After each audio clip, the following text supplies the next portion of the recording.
Bad circulation in and of itself is never good, however, it could mean that you have blocked arteries.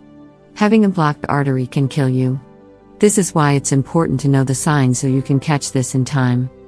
Almost in all cases, poor circulation means you are in poor health and you need to go see your doctor. It could mean anything ranging from low blood pressure to heart problems to diabetes. What are some other things that may cause bad circulation? Smoking. Sitting too much, eating fast food, and too much, obesity, imagine that. Why is good circulation important? Every organ in your body depends on your free-flowing blood to receive the vital nutrients needed to function. Even if we slow down this process, it can damage important organs like the brain and heart. Think of a traffic jam on the 405 in Los Angeles, for instance. When this happens, there is zero productivity happening, no one is getting anything done. Let's pretend iPhones don't exist for a minute. Or delivering goods to areas that need it.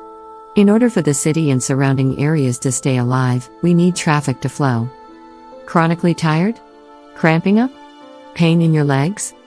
This could be signs that you have peripheral artery disease. Here is the scary part: physicians frequently fail to detect peripheral artery disease, PAD, because the symptoms look like so many other health issues, according to the American Heart Association. And make no mistake, PAD can be very serious, so it's important to take matters into your own hands to help the doctor accurately see the problem. So, what exactly is PAD? This occurs when plaque builds up in the arteries, a condition known as atherosclerosis. Over the years, this plaque can harden and constrict the arteries, essentially slowly choking your body. PAD normally affects the arteries in the legs.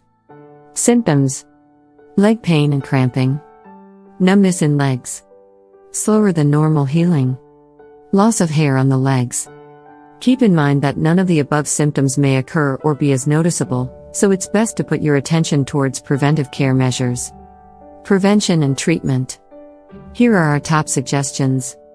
Increasing physical activity. Eating a plant-based diet. Quitting smoking and drinking alcohol. Diet-wise, consider eating more ginger, put it in your smoothies, and garlic. Vitamin E is particularly good for circulation, so nuts like almonds, Brazil nuts, and sunflower seeds. Also, you can't go wrong with getting more antioxidants: vitamin C, D, and E, beta-carotene, and selenium.